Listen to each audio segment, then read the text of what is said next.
Welcome to the Tech Egg. Don't get scrambled. Enjoy the video. Open your email or inspect the physical card to find the redeem code. The code usually contains 16 to 20 characters and may include letters and digits. Sign in to your Flipkart account before you redeem so the balance attaches to your profile immediately. Keep the code private and scratch off any protective panels before entering the code.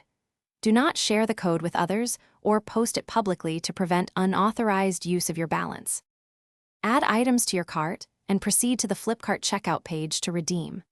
At checkout, find the gift card or coupon field and enter the redeem code carefully. Click Apply and wait for the interface to update the order total immediately.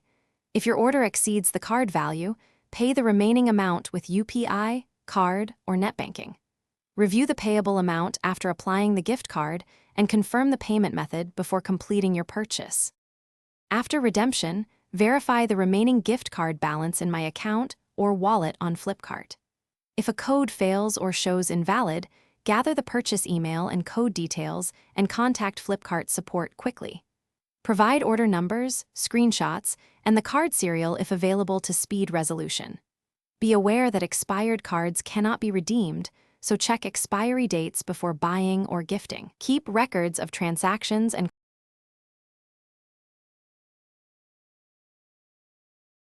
Thanks for watching. Consider subscribing if I helped unscramble your problems.